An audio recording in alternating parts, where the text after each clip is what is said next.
हमारे साथ है रामवीर चौहान जी। हम सीधे बात करेंगे रामवीर जी से।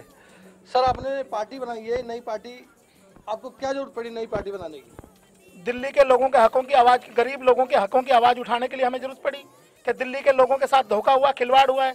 पिछले 70 साल में कांग्रेस लोगों का वोट लूट रही थी, बीच में बीजेपी ने लूटा, और अब एक ये नया बेरूपिया आ गया जिसने दिल्ली के लोगों के वोटों को लूटा है, बेईमाना करके, छल कपट करके।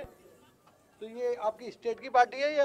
हम नेशनल लेवल पे हमने पार्टी का रजिस्ट्रेशन का प्रोसेस अभी हमें अंडर प्रोसेस है, हमारा कंप्लीट होने वाला है वो इलेक्शन कमीशन से। हम और दिल्ली स्तर पे हमने संगठन की घोषणा की आज। अभी कुछ साल पहले कुछ केजरीवाल जी भी आए थे कि जनता को भरोसा बरकरार रखेंगे। आप ये बताइए, दिल्ली से केजरीवाल का रिश्ता क्या है? केजरीवाल हरियाणा में पैदा हुआ, यूपी में रहता है। दिल्ली की जनता से उसका क्या रिश्ता है, ये बताओ जरा। हम तो दिल्ली में पैदा हुए, दिल्ली में ही हमने मजदूरी करी है, दिल्ली में पढ़ाई लिखाई करी है, हम लोग दिल्ली के हैं। और दिल्ली में जो 15-20 साल से दिल्ली में, आज भी केजरीवाल कौशाम्बी का अपना मकान बेच थोड़ी दिया उसने जहाँ पे रह रहा है। केजरीवाल एनसीआर दिल्ली से बाहर रहता था, और दिल्ली से बाहर उसके पूर्वज हैं। बताइए दिल्ली से उसका क्या रिश्ता है? दिल्ली में क्या है केजरीवाल का? केजरीवाल IRS रहा तो नौकरी करी उसने सेंट्रल गवर्नमेंट की। दिल्ली से उसका क्या रिश्ता है केजरीवाल का? एक जो वो कोई इंजीनियर ऐसा नहीं है जो जिसने बिजली का इलेक्ट्रिकल उसमें इंजीनियरिंग ले रखी, इलेक्ट्रिक इंजीनियर की डिग्री ले रखी है। वो खंबे पे चढ़ के तार जोड़ता है, उसको क्या राइट था, कहाँ कौन सी कॉलेज से उसने डिग्री दी है कि वो इलेक्ट्रिक इंजीनियर है? दिल्ली की जनता को खंबे पे चढ़ के मूर्ख बनाने वाला आदमी और दिल्ली की जनता के वोट को लूटने वाला आदमी आज सरेआम दिल्ली की जनता के वोट को बेच रहा है राज्यसभा के नाम पे। आप सत्ता में आते हैं तो पहले क्या काम करेंगे? सबसे पहले दिल्ली में जो बेरोजगार मंत्रालय गठित किया जाएगा, उसका रजिस्टर बनाया जाएगा और हर घर को रोजगार देने की बात की जाएगी। हम हर घर को रोजगार के मुद्दे पे आए हैं कि दिल्ली में जितने भी दिल्ली विश्वविद्यालय है या जितने भी विश्वविद्यालय दिल्ली में है, कॉलेज है या स्कूल है, वहां पे हर बच्चे का रजिस्ट्रेशन हो और उसको उसकी कैपेसिटी के अनुसार नौकरी देने की बात की जाए, डिपार्टमेंट तैयार किए जाए। नहीं, रोजगार सिर्फ 2 करोड़ लोगों की अनाउंस करने से रोजगार नहीं होगा। पहले तो ये संख्या पता हो कि दिल्ली में कितना युवा बेरोजगारी की दलदल में धकेल दिया गया है। कॉलेज में जा रहा है, MA की BA की डिग्री लेके, PhD लेके अपने घर बैठा हुआ है। वो अपने परिवार को अपने खुद के पालने के लिए उसके पास साधन नहीं है। ये कौन सा सिस्टम दिया हुआ है इन लोगों ने? देश में दलितों पे अत्याचार हो रहा है, क्या मानते हैं आप? देश में दलितों पे अत्याचार हो रहा है, ये अत्याचार जो हो रहा है ये एक धोखा है लोगों के साथ में। जब लोगों की आवाज नहीं सुनी जाएगी, जो केंद्र की सरकार है, केंद्र की सरकार ने डायलॉग प्रोसेस बंद कर दिया है।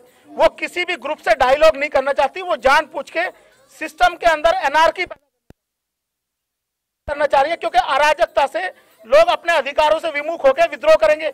और विद्रोह करके, क्योंकि मैं तो बार बार कहता हूं कि भारतीय जनता पार्टी का जो संविधान है, भारतीय जनता पार्टी का संविधान ये कहता है कि जो उनका, आप लोग नेट पे भी देखें कि वो कहता है कि एंशिएंट वैल्यूज को प्रमोट करेंगे। And what are the ancient values?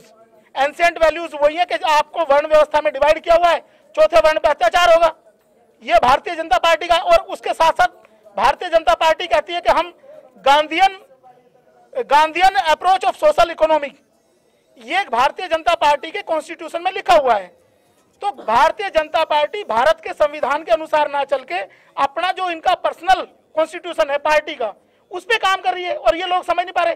जब आप नोट पे गांधी जी का चश्मा देखते हो तो आपको क्लियर हो जाना चाहिए कि जो उनका कॉन्स्टिट्यूशन है ये उसको अडॉप्ट कर रहे हैं, उसको इम्प्लीमेंट कर रहे हैं, ना कि भारत के संविधान को।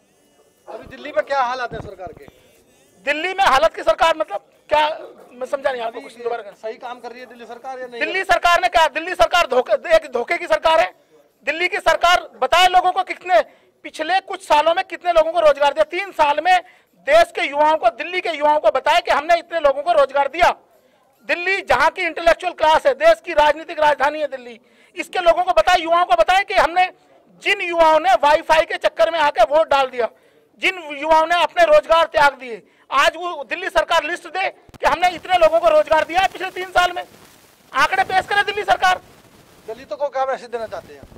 मैं पहली बात तो यह, मैं दलित शब्द के बिल्कुल खिलाफ हूं। मैं आज आपको इस मीडिया चैनल के माध्यम से, भारत में जिन लोगों की 85% जनसंख्या है, ये कौन सी व्यवस्था है कि उनको तो दलित बना दिया आपने, और जो 3% लोग हैं वो अपर कास्ट हो गए, वो फॉरवर्ड हो गए। दलित को रीडिफाइन किया जाए, जनसंख्या के आधार पर दलित बता रहे हैं या शासन, या आप संसाधनों के हिसाब से दलित बता रहे हैं? कुछ लोग जो बिना कमाए धनवान बन गए हैं और जो मेहनत का कमेरा वर्ग है उसको दलित बना दिया आपने। तो दलित की डेफिनेशन चेंज करने का वक्त आ चुका है। अब इस देश में बदलाव का वक्त आ चुका है, पुनर्जागरण। ये दो देश जो है पुनर्जागरण से गुजर रहा है।